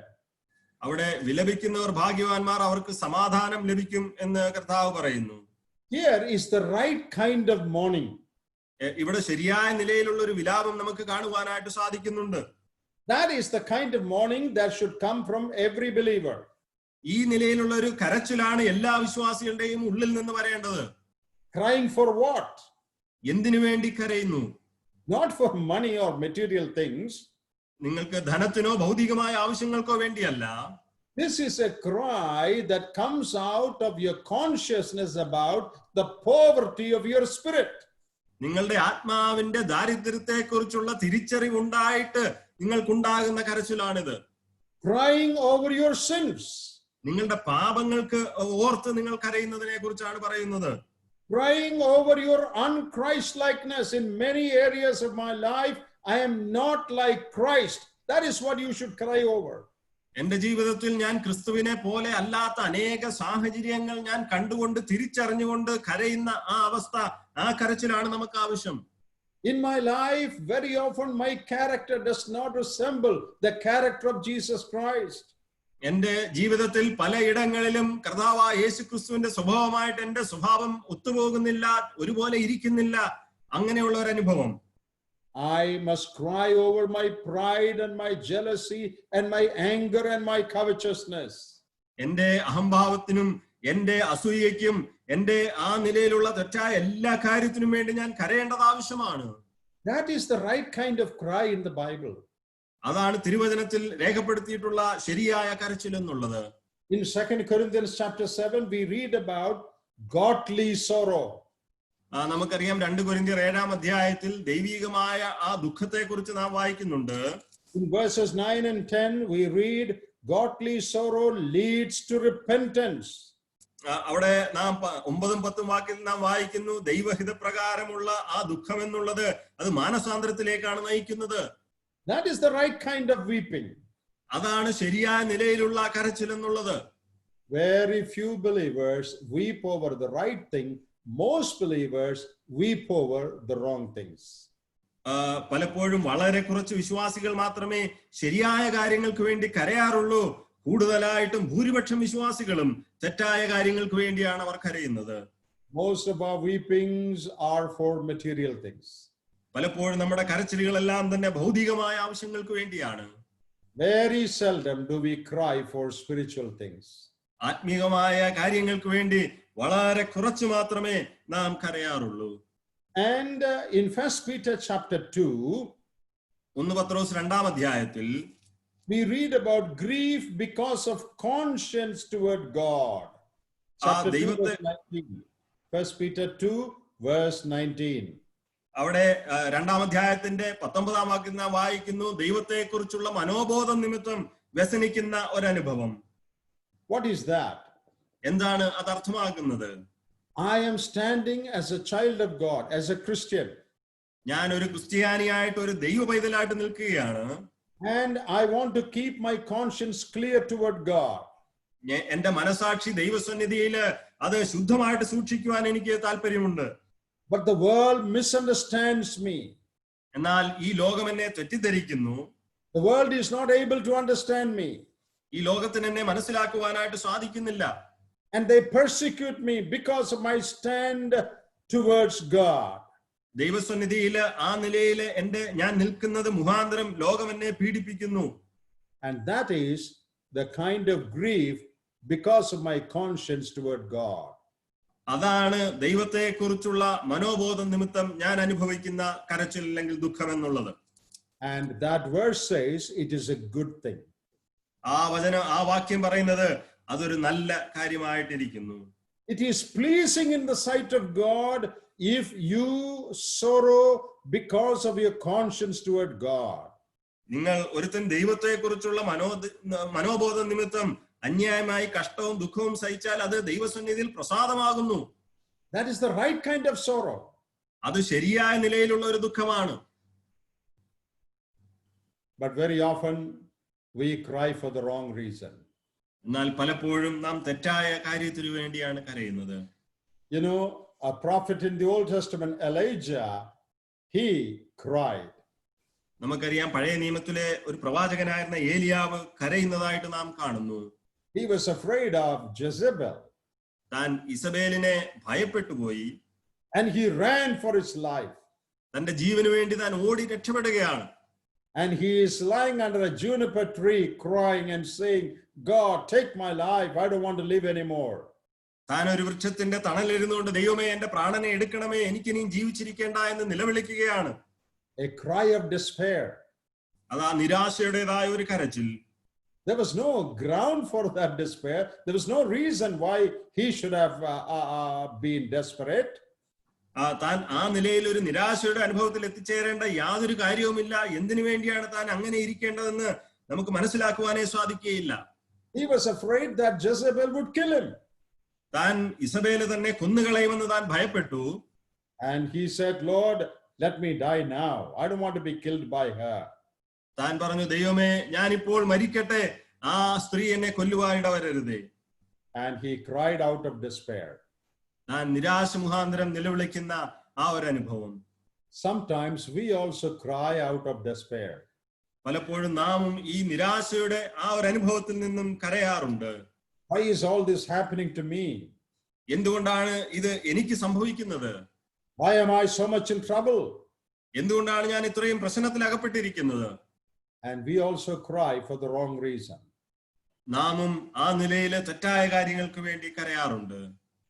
You know, a servant of God has said, ഒരു ദൈവദാസൻ ഈ നിലയിൽ പറഞ്ഞിട്ടുണ്ട്, if you want to make God laugh, tell him your plans. നിങ്ങൾ ദൈവം ചിരിക്കണമെന്നുണ്ടെങ്കിൽ ദൈവത്തോട് നിങ്ങളുടെ പദ്ധതി നിങ്ങൾ പറയുക. Did you understand that? അത് നിങ്ങൾക്ക് മനസ്സിലായോ? Do you want to make God laugh? ദൈവം ചിരിക്കുവാൻ അല്ലെങ്കിൽ ദൈവത്തെ ചിരിപ്പിക്കുവാൻ നിങ്ങൾ താല്പര്യപ്പെടുന്നെങ്കിൽ you just tell God your plans. നിങ്ങൾ ദൈവത്തോട് നിങ്ങളുടെ പദ്ധതി എന്താണ്, നിങ്ങളുടെ ഉള്ളിലെ ഉദ്ദേശം എന്താണെന്ന് അറിയിക്കുക. Now look at the life of Elijah here. ഇവിടെ ഏലിയാവിന്റെ ജീവിതത്തിലേക്ക് നാം നോക്കുക. He is telling God his plan. ഇവിടെ ഇതാ ഏലിയാവ് തന്റെ പദ്ധതി ദൈവത്തോട് അറിയിക്കുകയാണ്. Take my life. എന്റെ പ്രാണനെ എടുത്തുകൊള്ളുക. I don't want to live anymore. എനിക്കിനിയും ജീവിക്കേണ്ട ആവശ്യമില്ല. No, we usually say, anyway, one day we will die. നാം സാധാരണയായി പറയാറുണ്ട്, എന്തായാലും ഒരു ദിവസം നമ്മൾ എല്ലാവരും മരിക്കും. So Elijah also is probably saying like that. In any case, I will die one day, so let me die today. അതുകൊണ്ട് ഒരുപക്ഷെ ഏലിയാവ് ഇങ്ങനെ പറഞ്ഞെന്നിരിക്കാം, എന്തായാലും ഞാൻ മരിക്കേണ്ടതാണ്, അതുകൊണ്ട് ഇന്ന് തന്നെ ഞാൻ മരിച്ചുകൊള്ളട്ടെ. God laughed sitting in heaven. സ്വർഗത്തിൽ ഇരുന്നു കൊണ്ട് ദൈവം ചിരിക്കുവാനിടയായി. You know why? എന്തുകൊണ്ടാണ് നിങ്ങൾക്കറിയാമോ? Well, the Bible doesn't say God laughed. തിരുവചനം പറയുന്നില്ല ദൈവം ചിരിച്ചു എന്ന്. But God would have laughed. എന്നാൽ ദൈവം ഒരുപക്ഷെ ചിരിച്ചിരിക്കാം. Do you know why? എന്തുകൊണ്ടാണെന്ന് നിങ്ങൾക്കറിയാമോ? It was not God's plan that Elijah should ever die. ഏലിയാവ് ഒരിക്കലും മരിക്കണമെന്നുള്ളത് ദൈവത്തിന്റെ പദ്ധതിയിലുള്ള കാര്യമേ ആയിരുന്നില്ല. God was planning to take Elijah alive. ജീവനോടെ ഏലിയാവിനെ എടുത്തുകൊള്ളുവാനാണ് ദൈവത്തിന്റെ പദ്ധതിയിൽ ഉണ്ടായിരുന്നത്. But poor Elijah, he did not know that. എന്നാൽ പാവം ഏലിയാവിന് തിരിച്ചറിയുവാൻ സാധിച്ചില്ല.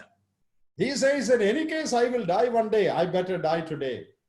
എന്നാൽ താൻ പറയുകയാണ്, എന്തായാലും ഒരു ദിവസം ഞാൻ മരിക്കും, അത് ഇന്ന് തന്നെ ആയിക്കൊള്ളട്ടെ. In our ignorance, we tell God things like this. നമ്മുടെ അറിവില്ലായ്മയിൽ ഇതുപോലെയുള്ള കാര്യങ്ങൾ നാം ദൈവത്തോട് പറയാറുണ്ട്. Very often we cry for the wrong reason. പലപ്പോഴും തെറ്റായ കാരണങ്ങൾക്ക് വേണ്ടി നാം കരയാറുണ്ട്. And we do the wrong murmurings when we cry. നാം തെറ്റായ നിലയിലുള്ള പിറുപിറുക്കലുകൾ നാം കരയുമ്പോൾ ചെയ്യാറുണ്ട്. We murmur and say, God is not taking care of my family, my wife and my children. നാം പിറുപിറുത്തുകൊണ്ട് പറയാറുണ്ട്, ദൈവം എന്റെ കുടുംബത്തെ നോക്കുന്നില്ല, എന്റെ ഭാര്യയും എന്റെ കുഞ്ഞുങ്ങളെയും അവൻ പരിപാലിക്കുന്നില്ല എന്ന്. Why did all this happen to me? എന്തുകൊണ്ടാണ് ഇതെല്ലാം എന്റെ ജീവിതത്തിൽ സംഭവിക്കുന്നത്? That is what the children of Israel are saying here. അതാണ് ഇസ്രായേൽ മക്കൾ ഇവിടെ പറയുന്നത്. It was good if we were died in the wilderness or in Egypt. ഞങ്ങൾ മിസ്രൈമിലോ അല്ലെങ്കിൽ ഈ മരുഭൂമിയിലോ മരിച്ചെങ്കിൽ നന്നായിരുന്നു. What will happen to our wives and children? ഞങ്ങളുടെ ഭാര്യമാർക്കും കുഞ്ഞുങ്ങൾക്കും എന്ത് സംഭവിക്കും? And whole night the whole congregation wept aloud. ആ രാത്രി മുഴുവനും ആ സഭയൊക്കെയും ഉറക്കെ നിലവിളിച്ചു. Anything happened there? എന്തെങ്കിലും അവിടെ സംഭവിച്ചോ? Did any calamity fall on them? അവരുടെ മേൽ എന്തെങ്കിലും ദുരന്തം വന്നു ഭവിച്ചോ? Did the giants come and devour them, kill them? ആ മല്ലന്മാർ കടന്നു വന്നിട്ട് അവരെ തിന്നുകളഞ്ഞോ? Nothing happened. ഒന്നും തന്നെ സംഭവിച്ചില്ല. Then why are they crying? പിന്നെ എന്തിനാണ് അവർ കരയുന്നത്? Cry of unbelief that God will not take care of them. God will put them to trouble. ദൈവം അവരെ കാത്തു പരിപാലിക്കയില്ല എന്നുള്ള ആ ഒരു അവിശ്വാസം, ദൈവം അവരെ പ്രശ്നത്തിൽ അകപ്പെടുത്തും എന്നുള്ള ആ ഒരു അവിശ്വാസം നിമിത്തമുള്ള ആ ഒരു നിലവിളി. In our life also, sometimes we also cry like them for the wrong reason. നമ്മുടെ ജീവിതങ്ങളിലും പലപ്പോഴും അവരെ പോലെ നാമും നിലവിളിക്കാറുണ്ട് തെറ്റായ കാരണങ്ങൾക്ക് വേണ്ടി. Fear has gripped them. ആ ഭയം അവരെ കടന്നു പിടിക്കുവാനിടയായിട്ട് തീർന്നു. Now, as human beings, we also may be gripped by fear sometimes. പലപ്പോഴും മനുഷ്യരെന്നുള്ള നിലയിൽ ഭയത്താൽ നാമും പിടിപ്പെടാറുണ്ട്. What should we do when we are attacked by fear?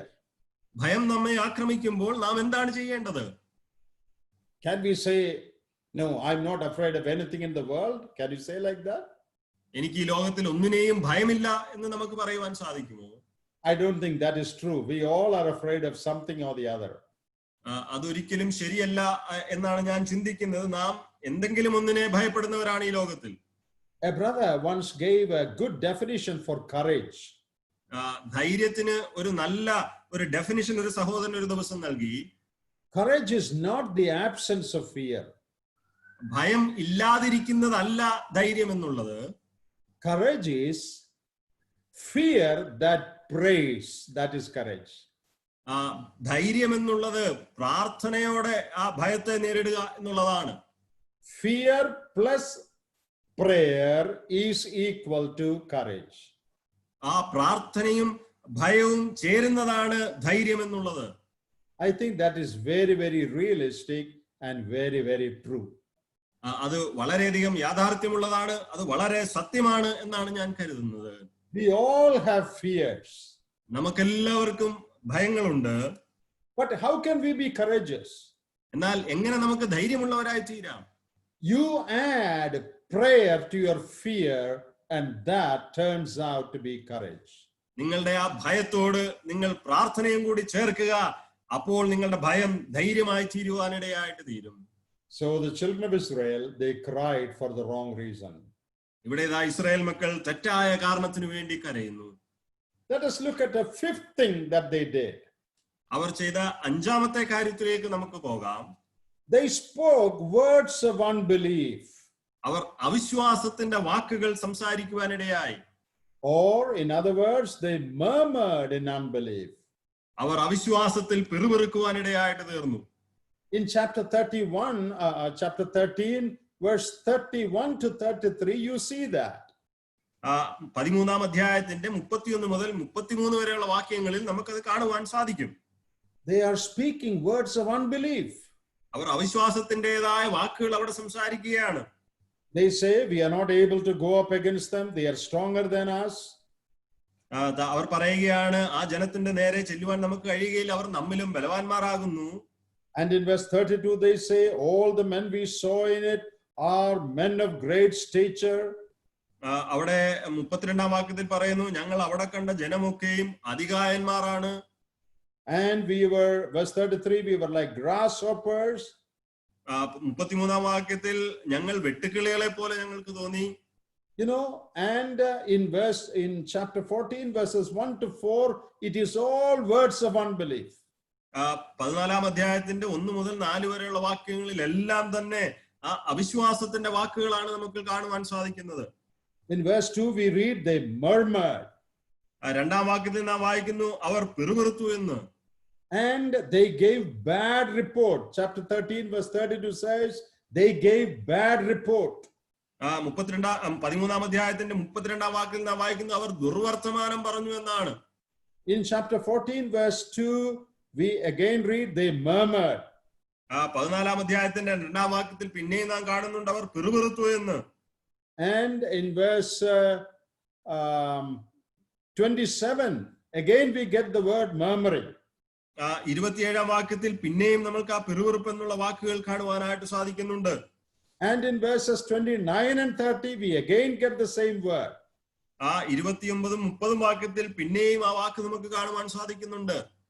And you know, bad report and murmuring, bad report and murmuring. ദുർവർത്തമാനവും പിറുപിറുപ്പും, ദുർവർത്തമാനവും പിറുപിറുപ്പും. That is what characterized them. അവരുടെ ആ സ്വഭാവമാണ് നമുക്ക് ഇവിടെ കാണുവാനായിട്ട് സാധിക്കുന്നത്. All they spoke are words of unbelief. Our സംസാരിച്ചതൊക്കെയും അവിശ്വാസത്തിന്റെ വാക്കുകളായിരുന്നു. But look at Joshua and Caleb. എന്നാ യോശുവയെയും കാലേബിനെയും നോക്കുക. Chapter 13, they said, we can possess that land. 30.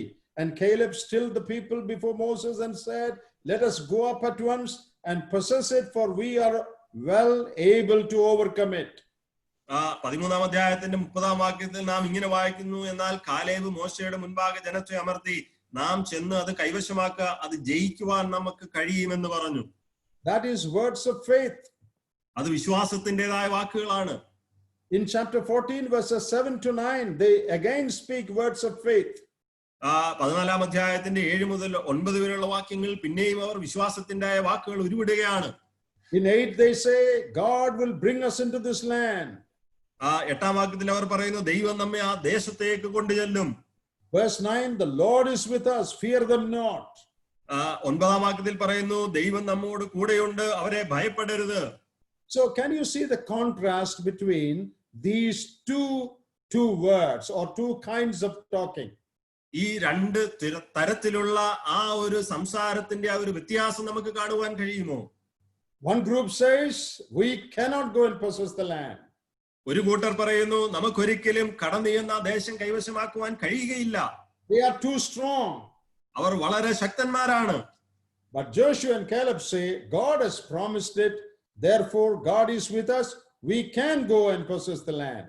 എന്നാൽ യോശുവയും കാലേബും പറയുന്നു ദൈവം നമ്മോട് അത് വാഗ്ദത്തം ചെയ്തതാണ്, ദൈവം നമ്മോട് കൂടെയുണ്ട്, നമുക്ക് കടന്നു ചെന്ന ആ ദേശം കൈവശമാക്കുവാൻ സാധിക്കും. Very often we are also guilty of this sin. പ്രിയമുള്ളവരെ, പലപ്പോഴും നാമും ഈ ഒരു പാപത്തിൽ കുറ്റക്കാരാണ്. Is it not true about you? ഇത് നമ്മെക്കുറിച്ച്, നിങ്ങളെക്കുറിച്ച് ഇത് സത്യമല്ലയോ?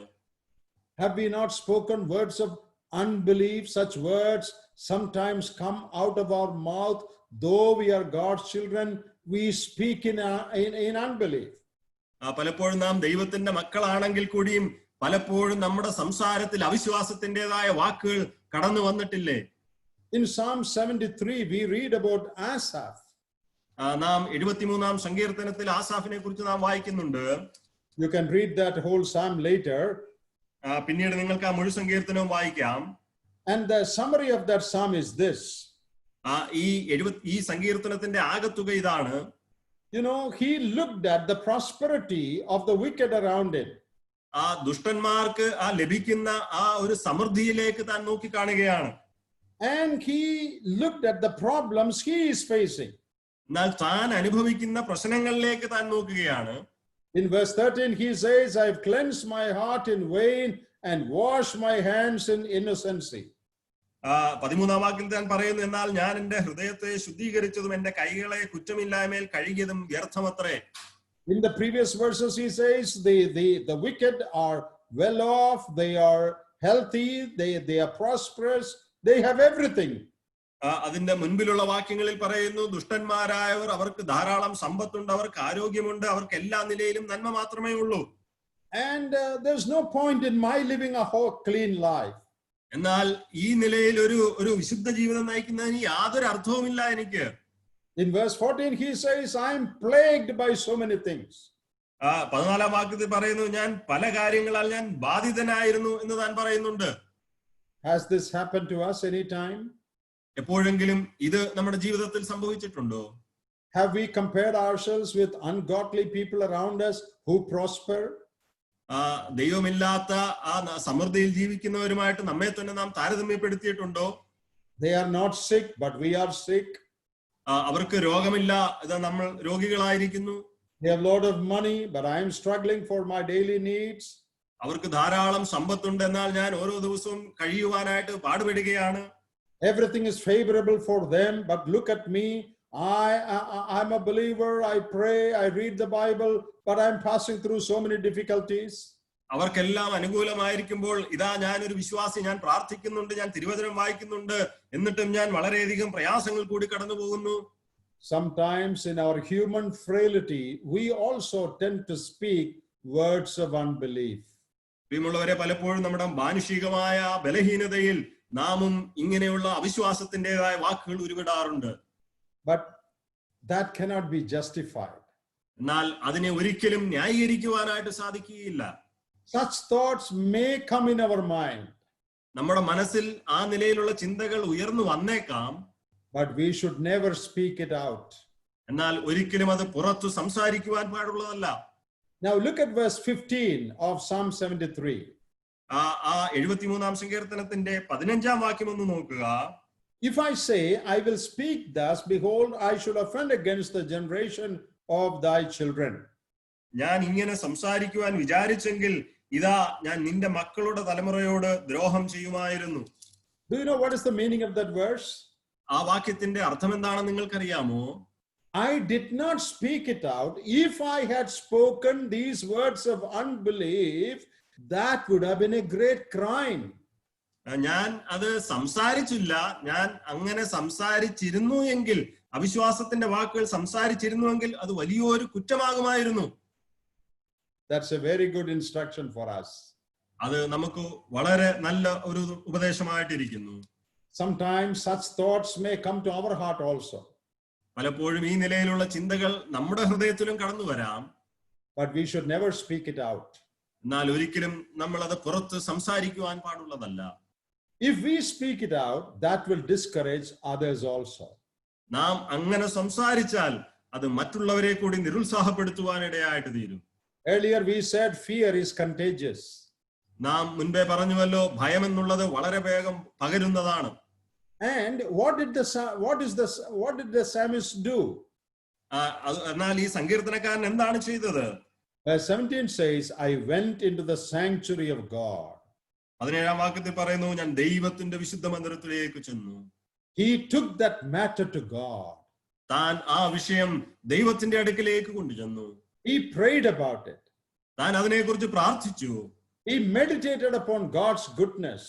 ദൈവത്തിന്റെ നന്മയെക്കുറിച്ച് ഓർത്ത് അതിനെ ധ്യാനിക്കുവാൻ തക്കവണ്ണം ഇടയായിട്ട് തീർന്നു. Then he was consoled and strengthened. താൻ അതിനാൽ ആശ്വസിക്കപ്പെടുകയും ധൈര്യപ്പെടുകയും ചെയ്തു. Then he realized the prosperity of the wicked is temporary. That's only for a short time. പിന്നീട് തനിക്ക് മനസ്സിലാക്കുവാൻ ഇടയായിട്ട് തീർന്നു, ആ ദുഷ്ടന്മാരുടെ സമൃദ്ധി എന്നുള്ളത് താൽക്കാലികമാണ്, അത് എന്നേക്കും നിലനിൽക്കുന്നതല്ല. But my troubles will be over soon, and I will be with God. He will take care of me. എന്നാൽ എന്റെ ഈ പ്രശ്നങ്ങളൊക്കെയും എത്രയും വേഗം അവസാനിക്കും, ഞാൻ ദൈവത്തോട് കൂടെയായിരിക്കും, അവൻ എന്നെ കരുതിക്കൊള്ളും. Verse 23, the Lord will be with me all the time. 23-ാം വാക്യത്തിൽ എപ്പോഴും യഹോവ എന്റെ അടുക്കലിരിക്കുന്നു. And verse 24, one day he will take me to glory. 24-ാം വാക്യത്തിൽ ഒരു ദിവസം അവൻ എന്നെ മഹത്വത്തിലേക്ക് കൈക്കൊള്ളും. Oh, I would have been very foolish if I had spoken like that. ഞാൻ ആ നിലയിൽ സംസാരിച്ചിരുന്നുവെങ്കിൽ അയ്യോ, ഞാൻ ഭോഷനായി പോകുമായിരുന്നു. We should never speak words of unbelief. നാം ഒരിക്കലും അവിശ്വാസത്തിന്റെ വാക്കുകൾ സംസാരിക്കുവാൻ പാടുള്ളതല്ല. You know, the New Testament teaches us in Philippians chapter 2. Philippi ലേഖനം 2-ാം അധ്യായത്തിൽ ആ പുതിയ നിയമം നമ്മെ പഠിപ്പിക്കുന്നത്. Look at verses 14 and 15. അതിന്റെ 14-ഉം 15-ഉം വാക്യങ്ങൾ വായിക്കുക, നോക്കുക. Philippians 2:14 and 15. Do all things without murmurings and disputing, that ye may be blameless and harmless, the sons of God, without rebuke, in the midst of a crooked and perverse nation, among whom ye shine as lights in the world. അവിടെ നാം ഇങ്ങനെ വായിക്കുന്നു, വക്രതയും കോട്ടവുമുള്ള തലമുറയുടെ നടുവിൽ നിങ്ങൾ അനിന്യരും പരമാർത്ഥികളും ദൈവത്തിന്റെ നിഷ്കളങ്ക മക്കളും ആകേണ്ടതിന് എല്ലാം പിറുപിറുപ്പും വാദവും കൂടാതെ ചെയ്യുവിൻ. അവരുടെ ഇടയിൽ നിങ്ങൾ ജീവന്റെ വചനം പ്രമാണിച്ചുകൊണ്ട് ലോകത്തിൽ ജ്യോതിസുകളെ പോലെ പ്രകാശിക്കുന്നു. This is the rule for us believers. വിശ്വാസികൾക്ക് നൽകി തന്നിരിക്കുന്ന നിയമം ഇതാണ്. We are living in a world where the whole world is full of people murmuring and complaining all the time. നാം ജീവിക്കുന്ന ഈ ലോകമെന്നുള്ളത് എപ്പോഴും പിറുപിറുപ്പും വാദവും നിറഞ്ഞ ഒരു ലോക മനുഷ്യരുടെ നടുവിലാണ് നാം ജീവിക്കുന്നത്. In the midst of that, അതിന്റെ മധ്യത്തിൽ we should not murmur. നാം ഒരിക്കലും പിറുപിറുക്കുവാൻ പാടുള്ളതല്ല. We should be thankful to God for His word, His promise, and His presence with us. നാം ദൈവത്തോട് അവന്റെ വചനത്തിനായിട്ട്, അവന്റെ വാഗ്ദത്തത്തിനായിട്ട്, അവന് നമ്മുടെ കൂടെയുള്ള സാന്നിധ്യത്തിനായിട്ട് നന്ദിയുള്ളവരായിരിക്കണം. Thanksgiving is the opposite of murmuring. പിറുപിറുപ്പിന്റെ വിപരീതം എന്നുള്ളത് നന്ദി കരയേറ്റുക എന്നുള്ളതാണ്. A thankful spirit is what should be seen in the life of a child of God. ഒരു ദൈവ പൈതലിന്റെ ജീവിതത്തിൽ ഉണ്ടാകേണ്ടത് ഒരു നന്ദി നിറഞ്ഞ ഒരു ആത്മാവായിരിക്കണം. I've heard about a man who had no money to buy a new pair of shoes. ഒരു പുതിയ ഷൂസ് വാങ്ങിക്കുവാൻ പണമില്ലാത്ത ഒരു മനുഷ്യനെ കുറിച്ച് ഞാൻ കേട്ടിട്ടുണ്ട്. And he was always complaining, why is God not giving me money to buy a new shoes? താൻ എല്ലായ്പ്പോഴും ഈ നിലയിൽ പരാതിപ്പെടുമായിരുന്നു, എന്തുകൊണ്ട് ദൈവം എനിക്കൊരു പുതിയ ഷൂ മേടിക്കുവാനുള്ള പണം നൽകുന്നില്ല. One day he saw a man without legs. ഒരു ദിവസം കാലുകളെ ഇല്ലാത്ത ഒരു മനുഷ്യനെ താൻ കാണുവാൻ ഇടയായി തീർന്നു. That day he stopped complaining. ആ ദിവസം താൻ പരാതിപ്പെടുന്നത് അവസാനിപ്പിച്ചു. He said, thank you, Lord, that I have legs. Though my shoe is old, it doesn't matter. At least I have legs to walk. താൻ ഇങ്ങനെ പറയുവാനിടയായ, ദൈവമേ നന്ദി, എനിക്ക് പാദങ്ങളെങ്കിലും ഉണ്ടല്ലോ, എന്റെ ഷൂസ് പഴയതാണെങ്കിലും എനിക്ക് നടക്കുവാൻ അങ്ങ് പാദങ്ങൾ നൽകിയല്ലോ, അങ്ങേക്ക് നന്ദി. Murmuring and complaining is the hallmark of unbelievers in this world. പ്രിയമുള്ളവരെ, ഈ പിറുപിറുപ്പും പരാതിയും എന്നുള്ളത് ഈ ലോകത്തിലെ അവിശ്വാസികളുടെ മുഖമുദ്രയാണ്. We should shine forth as lights in this world. That is what we read in Philippians. നാം ഫിലിപ്പി ലേഖനത്തിൽ വായിക്കുന്നത്, നാം ഈ ലോകത്തിൽ ജ്യോതിസുകളെ പോലെ പ്രകാശിക്കേണ്ടവരാണ്. And when you live without murmuring and complaining, you are proving that you are the children of God.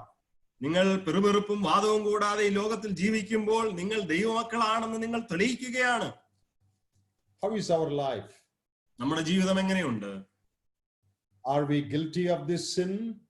നാം ഈ പാപത്തിൽ നാം കുറ്റക്കാരാണോ? Do we give expression to words of unbelief? നാം ആ അവിശ്വാസത്തിന്റെ ആ വാക്കുകൾ നാം ഉച്ചരിക്കാറുണ്ടോ, ഉരുവിടാറുണ്ടോ? Do we murmur and complain? നാം പരാതിപ്പെടാറുണ്ടോ, നാം പിറുപിറുക്കാറുണ്ടോ? Or are we always thankful to God for all the good things He has given us? എന്നാൽ ദൈവം നമുക്ക് നൽകി തന്ന എല്ലാ നല്ല കാര്യങ്ങൾക്കും എല്ലാ നന്മകൾക്കായിട്ട് നാം ദൈവസന്നിധിയിൽ നന്ദിയുള്ളവരാണോ എല്ലായ്പ്പോഴും? So today we looked at a few things. ഇന്ന് നാം ചില കാര്യങ്ങളിലേക്ക് നോക്കുകയുണ്ടായി. And we said they walked by sight and not by faith. നാം ചിന്തിക്കുകയുണ്ടായി, അവർ കാഴ്ചയാലാണ് നടന്നത്, വിശ്വാസത്താലേ അല്ല. They cried for the wrong reason. അവർ തെറ്റായ കാരണത്തിനു വേണ്ടി കരയുവാനിടയായിട്ട് തീർന്നു. They spoke words of unbelief and they were full of murmuring and complaining. അവർ അവിശ്വാസത്തിന്റെ വാക്കുകൾ ഉച്ചരിച്ചുകൊണ്ട് പിറുപിറുപ്പും പരാതിയും നിറഞ്ഞവരായിരുന്നു. It is so easy to find fault with these children of Israel. നമുക്ക് ഈ Israel മക്കളുടെ ആ ജീവിതത്തിൽ നോക്കി വളരെ എളുപ്പം അവരുടെ വീഴ്ചകൾ കാണുവാൻ എളുപ്പമാണ്. But if we are honest, we would admit that we are also in the same situation very often. എന്നാൽ നാം ദൈവസന്നിധിയിൽ നീതിയുള്ളവരാണെങ്കിൽ നമുക്കും സമ്മതിക്കേണ്ടതായിട്ട് വരും, പലപ്പോഴും നാമും ഈ നിലയിൽ തന്നെയാണ് നമ്മുടെ ജീവിതങ്ങൾ. As a result, they could not enjoy Canaan and the blessings God had kept for them. അത് മുഖാന്തരം അവർക്ക് ആ കനാൻ ദേശത്തെ അനുഭവവേദ്യമാക്കുവാൻ സാധിച്ചില്ല. ദൈവം അവർക്ക് മുന്നിൽ വെച്ചിരുന്ന അനുഗ്രഹങ്ങൾ ആസ്വദിക്കുവാൻ അവർക്ക് സാധിച്ചില്ല. May we confess our failures before God. നാം ദൈവസന്നിധിയിൽ നമ്മുടെ ആ പരാജയങ്ങളെ ഏറ്റു പറയാം. And let us tell God, God, we want to trust you. We want to believe everything you have said. And we want to enjoy that blessed, abundant life you have promised for us. ദൈവമേ, ഞങ്ങൾ അങ്ങയിൽ ആശ്രയിക്കുന്നു. അങ്ങ് പറഞ്ഞ എല്ലാ കാര്യത്തിലും ഞങ്ങൾ വിശ്വസിക്കുന്നു. അത് മുഖാന്തരം അങ്ങ് ഞങ്ങൾക്ക് വേണ്ടി വെച്ചിട്ടുള്ള ആ ജീവന്റെ സമൃദ്ധിയുടെ ആ അനുഗ്രഹം ആസ്വദിക്കുവാൻ ഞങ്ങൾക്ക് ആവശ്യമുണ്ടെന്ന് ദൈവത്തോട് പറയാം. And may God continue to speak to us, and may we be able to put these things into practice in our own life. നമ്മുടെ ജീവിതത്തിലേക്ക് ഈ കാര്യങ്ങൾ പ്രായോഗികമാക്കുവാൻ തക്കവണ്ണം ദൈവം നമ്മെ ഇടയാക്കട്ടെ. ഇത് ദൈവത്തിന്റെ ആത്മാവ് നമ്മോട് സംസാരിച്ചു കൊണ്ടിരിക്കട്ടെ. God willing, we will continue our study tomorrow. ദൈവഹിതമായാൽ നാം നമ്മുടെ പഠനം നാളെയും തുടരുന്നതായിരിക്കും.